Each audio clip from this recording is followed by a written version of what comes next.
Dehradun quarantine centre में फांसी का फंदा लगाकर जान देने वाले युवक के बाद अब राजनीति गरमाने लगी है, जिसके बाद प्रदेश प्रशासन और उत्तराखंड सरकार पर लगातार जुबानी हमले हो रहे हैं। कांग्रेस नेता आजाद अली ने घटना को संज्ञान में लेते हुए सरकार के फेलियर होने का दावा किया है। सरकार की क्वारंटीन सेंटर की व्यवस्थाओं को आड़े हाथों लिया है। उन्होंने कहा कि हरिद्वार का युवक गलती से देहरादून आ जाता है, लेकिन सरकार हरिद्वार की जगह युवक को देहरादून में क्वारंटीन करती है। साथ ही आजाद अली ने कहा कि सरकार अपनी नीति पर काम कर रही है। अपने मंत्री विधायकों को छोड़कर बाकी सभी पर सरकार लॉकडाउन और क्वारंटीन के नियमों को थोप रही है। अपने मंत्रिमंडल को ना तो क्वारंटीन किया गया और ना ही मंत्री पर कोरोना पॉजिटिव होते हुए गैर इरादतन हत्या का केस दर्ज किया गया है। सरकार फेल है। मुख्यमंत्री जी कुछ और कहते हैं, अधिकारियों की कार्यशैली कुछ और ही नजर आ रही है।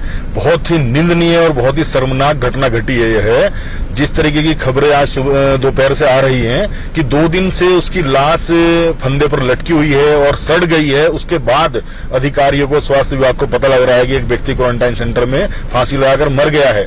और इससे भी जो बहुत ही गंभीरता वाली बात है, एक तरफ तो अधिकारी रोज अपडेट की बात करते हैं, रोज निरीक्षण की बात करते हैं क्वारंटाइन सेंटरों का, और एक तरफ मुख्यमंत्री जी कह रहे हैं कि हम डेप्थ से लगाकर हर चीज का ऑडिट करा रहे हैं, हर चीज को अपडेट कर रहे हैं।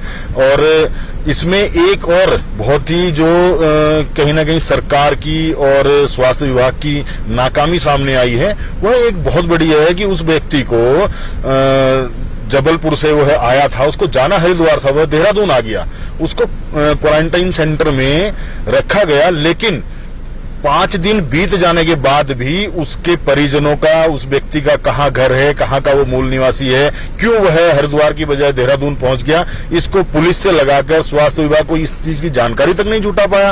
और तो और सबसे बस जो मुख्य आज की ये शर्मनाक घटना की जो बात है वह यही है कि मुख्यमंत्री फेल, सरकार फेल, स्वास्थ्य विभाग फेल। एक क्वारंटाइन सेंटर के अंदर अगर 2 दिन से लाश फंदे पर झूल रही है, तो और जो कई सारे क्वारंटाइन सेंटर हैं उनके हालात क्या होंगे, इसी से अंदाजा लगा लीजिए।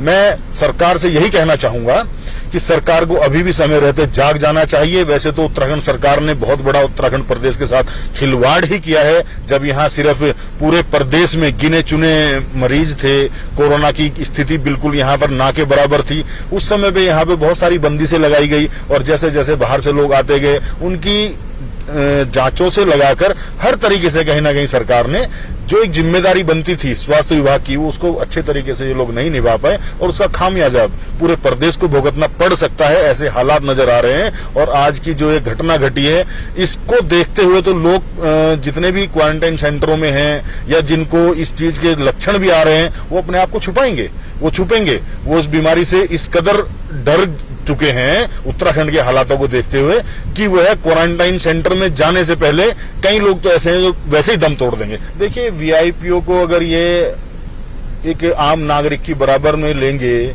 या उसी तरीके से सारे इलाज से लगाकर, कार्यवाही से लगाकर सब कुछ करेंगे, तो सबसे पहले तो इन्हें अपने मंत्री के ऊपर, सतपाल महाराज जी के खिलाफ मुकदमा दर्ज करना पड़ेगा। वो ये करेंगे नहीं, तो इसलिए इन्होंने अपनी नीति अपनाई हुई है। इन्हें सरकार, जो सरकार की नीति रीति होती है उससे कोई मतलब नहीं है। ये सारे काम अपनी मनमर्जी के करते हैं। केंद्र से लगाकर राज्यों की जहां जहां भाजपा की सरकारें हैं, वहां के हालात इस कदर बद से बदतर बढ़ते जा रहे हैं कि ये लोग अपनी मनमर्जी से नीति बना रहे हैं और अपनी मनमर्जी से चल रहे हैं, जिसका खामियाजा पूरे देश को, राज्यों को भुगतना पड़ रहा है। ये हालात ठीक नहीं है देश और राज्य के लिए, क्योंकि कोविड में जिस तरीके से विपक्ष ने कहीं ना कहीं सरकारों की हर तरीके से मदद की है, उससे सरकारों को कहीं ना कहीं सीख लेकर एक ऐसी रूपरेखा बनानी चाहिए थी जो राज्य के हित में होती, देश के हित में होती। लेकिन नहीं, ये सरकारें फेल हैं।